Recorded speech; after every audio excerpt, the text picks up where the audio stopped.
that the Election Commission of India was colluding with the BJP to steal elections. But we still didn't have proof. We were still in the zone ki, yes, we have Maharashtra, we have proof at the larger level, state level, we can see these voters have come, but ये नहीं मालूम ये कैसे आए हैं, कहां से आए हैं, सिस्टम कैसा चलता है, कहां से रिगिंग हो रही है. So we put together a team and we told them, listen, we need to know how this is being done. This was the challenge here. This is 7 feet of paper. As you can see, you have to sort through every single one of these. So let's suppose I want to find out if you have voted twice or if your name occurs twice in the voter list. I have to take your picture and then I have to compare it to every single bit of paper and say, भैया ये photo यहां है, let me show you. ऐसी list होती है, ऐसी list होती है. So then we have to take this individual photo and we have to take it and look in every single sheet कि ये इस व्यक्ति दो बार तो नहीं आई है. That's the process and it's a very tedious process.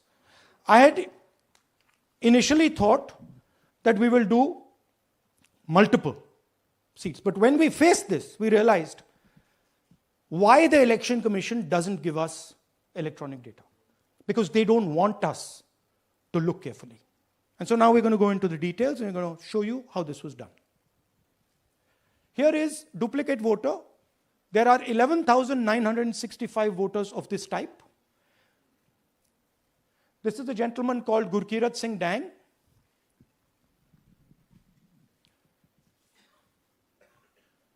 Here he is.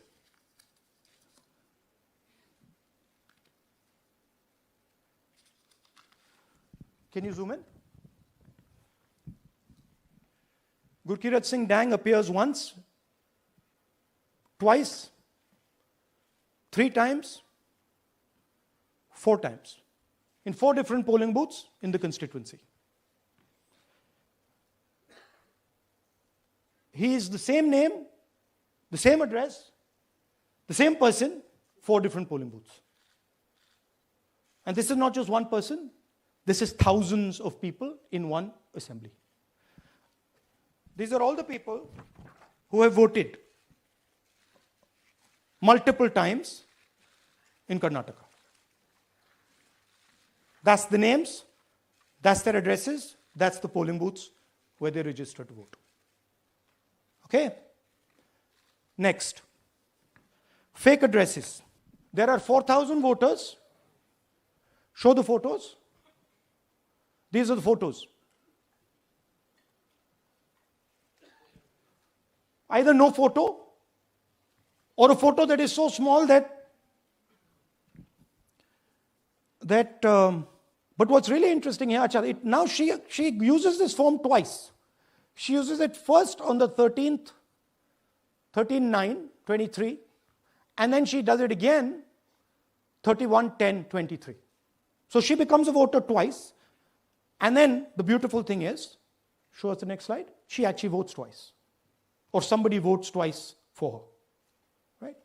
There she is. That's the slip where she's been signed off as having voted in booth 341. And she's done it twice. Now we don't know if she's done it or somebody else has done it. Now this has been 33,000 people here in one assembly that have done this. Show me the ages, please. You have the ages of the larger list? Okay. So I'll start with the age here. I've got a list of the ages. Age 98, age 96, age 95, age 95, this. 33,000 was stolen like this, right? And she registers herself twice in 2 months. And then she goes and votes, or somebody else votes for her. This is how the Bangalore Central Lok Sabha election was stolen. Just take me back to the numbers. 1 lakh. Yeah.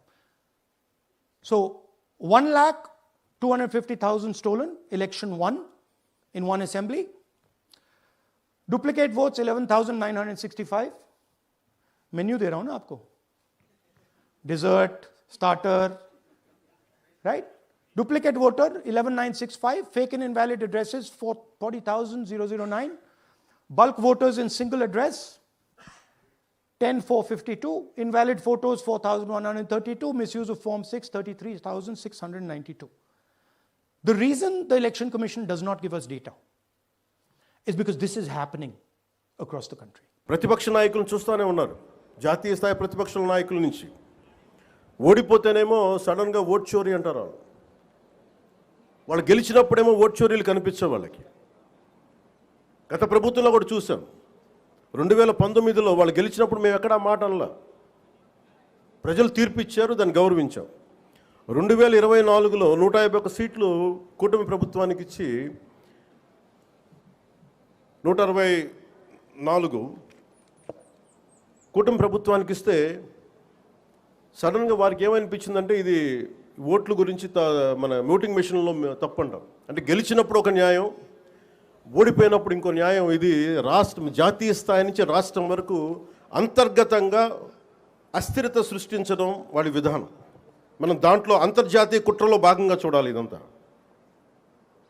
ఎప్పుడైతే భారతదేశం అంతర్గతంగా బలహీనపడొద్దో, ఒక కోటని దెబ్బ కొట్టాలంటే బయటోడు కొట్టడం కంటే కూడా లోపల ఉన్నోడు తలుపు తీస్తే వచ్చే నష్టం ఎక్కువ.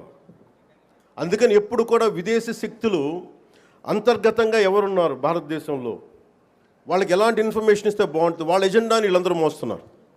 దీన్ని ప్రజలందరూ కూడా చాలా సునిశ్చితంగా గమనించాలి. ఇది ఏమైపోతుంటే ఒక్కసారి వాళ్ళని లోపలికి రానిచ్చామా, మీరు 2019, 2024 చూశారు. రోడ్డు మీదకి రావాలంటే భయాలు వచ్చినాయి ఒక్కొక్కళ్ళకి. ఈ రోజున కూటమి ప్రభుత్వాన్ని తిట్టడానికి ఎవరు ఇబ్బంది పట్టట్లా. దేనికంటే ఇది ప్రజాస్వామ్యం, దీన్ని గౌరవించడానికి ప్రతి ఒక్కరికి మాట చెప్పేది. మీరు ఒక బాధ్యతగా మాట్లాడాలి, సద్విమర్శను సంపూర్ణంగా స్వీకరించే పరిస్థితులు ఉన్నాయి. కానీ గత ప్రభుత్వంలో చూస్తే విమర్శ చేయడానికి భయపడేవాళ్ళు, పోలీస్ అధికారులు డ్యూటీ చేయడానికి భయపడేవాళ్ళు, అధికారులు ఎనీ సివిల్ డిపార్ట్మెంట్స్ ప్రతి ఒక్కరు కూడా భయపడేవాళ్ళు. అడ్డగోలుగా దోచేసుకున్నారు. ఇవన్నీ కూడా విదేశీ శక్తులకి ఇది ఆలవాలం అయిపోద్ది. వారికి కనుసైగలు వీళ్ళందరూ మెలుగుతున్నారు. వీళ్ళందరూ అలా చూడాలి దీన్ని. అందుకని ప్రజల్ని నేను కోరుకునేది, ఈ 79వ స్వాతంత్ర దినోత్సవ శుభ సందర్భంగా మీరు అంతర్గత శత్రువుల్ని ఒక కంట ఇప్పుడు మీరు కనిపెట్టి ఉండాలి. నేను కాకినాడ పోర్టు విషయంలో కూడా నేను అంత గొంతెత్తడానికి కారణం, చాలా మనం ఎందుకులే మనం వదిలేస్తా ఉన్నాం. ఆంధ్రప్రదేశ్కి 974 నుంచి 974 కిలోమీటర్ల తీర ప్రాంతం ఉంది. ఇది మన పెట్టుబడులకి చాలా మంచిది. కానీ అది ఒక్కసారి మనం సరిగ్గా లేకపోతే అది బలహీనత కూడా అయిపోతుంది. ముంబై దాడుల్లో కూడా అసలు ఏమాత్రం పర్యవేక్షణ లేని పోర్టుల నుంచి వచ్చేసారు. లేదంటే పర్యవేక్షణ ఉన్నా కానీ అమ్ముడైపోయిన వ్యక్తుల ద్వారా ఉగ్రవాదులు వచ్చేసారు. బాంబే దాడులు కానీ ఆర్డీఎక్స్లు వచ్చేసినాయి.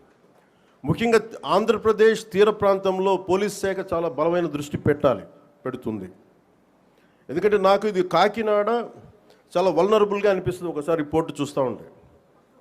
కలెక్టర్ గారికి తెలుసు, ఎస్పీ గారికి తెలుసు, రాష్ట్ర డీజీపీ గారికి తెలుసు, ఇక్కడ విపరీతంగా డీజిల్ అక్రమ రవాణాలు జరుగుతూ ఉంటాయి. దీన్ని చాలా బలంగా ఎదుర్కోవాల్సిన అవసరం ఉంది. ఓన్లీ బియ్యమే కదా, డీజిలే కదా అని మనం వదిలేస్తే ఒకసారి దోపిడీ, ఒకసారి స్మగ్లింగ్ అలవాటైన వాళ్ళకి బయట నుంచి వెపన్స్ వచ్చే అవకాశాలు ఉంటాయి, బాంబులు తీసుకొచ్చే అవకాశాలు ఉంటాయి. వీటన్నిటిని కూడా ఒక చాలా ఏమరపాటుగా ప్రతి ఒక్కళ్ళు ఉండాలి. సో అందుకని దీన్ని భారతదేశం మా కమిట్మెంట్, కూటమి ప్రభుత్వం నారా చంద్రబాబు నాయుడు గారి నాయకత్వంలోని కూటమి ప్రభుత్వం చాలా స్పష్టంగా లా అండ్ ఆర్డర్ మీద, దేశం తాలూకు సుస్థిరత మీద మాకు చాలా సమగ్రమైన అవగాహన ఉంది. ఎక్కడ కూడా కరప్షన్ ఉన్న చోట ఆటోమేటిక్గా దేశం బలహీనపడుద్ది. అలాంటి పరిస్థితుల్లో లేకుండా ఉండాలని మేము సాయశక్తుల ప్రయత్నం చేస్తాం. వాటన్నిటికంటే కూడా ప్రజలు నేను కోరుకునేది, మీరు ఎరుకుతో ఉన్నంతకాలం అంటే డెమోక్రసీ ఈజ్ ఎటర్నల్ విజిలెన్స్ అంటే మీరు నిరంతర పహారా కాస్తే తప్ప ప్రజాస్వామ్యం బలపడదు. అందుకని మీరందరూ నిరంతరమైన విజిలెన్స్తో ఉండాలి, నిరంతరం ఇప్పుడు ఒక పహారా మనస్తత్వంతో ఉండాలి అనేది నేను మీ అందరికీ కోరుకుంటా ఉన్నాను. అంటే ఇవన్నీ మనం ఎక్కడో కాశ్మీర్లో జరిగిన ఇష్యూస్ మనకేంటి అనుకుంటే, ఆపరేషన్ సింధూర్ మన వైజాగ్లోను, మన కావల్లో, నెల్లూరు జిల్లా కావల్లోనూ ఉగ్రవాదులు చాలా దారుణంగా కాల్చి చంపేశారు. దానికి బిఫిట్టింగ్ రిప్లై ఇచ్చాం, చాలా బలమైన రిప్లై ఇచ్చాం. కానీ మనం పెట్టుకోవాల్సింది, మన లోపల ఉన్న దేశాన్ని సుస్థిరతని దెబ్బతీసే ప్రతి ఒక్క వ్యక్తిని కూడా మనం దృష్టి పెట్టాలి, దృష్టి సారించాలి. ఇది ప్రతిసారి ప్రభుత్వం, పోలీస్ అధికారులు అనే కంటే కూడా ప్రతి ఒక్క పౌరుడి బాధ్యత ఇది. నేను నా వంతు బాధ్యతను నిర్వర్తిస్తున్నాను. అలాగే ప్రతి ఒక్కరు కూడా మీ వంతు బాధ్యతని నిర్వర్తించాల్సిందిగా మనస్ఫూర్తిగా నేను కోరుకుంటా ఉన్నాను.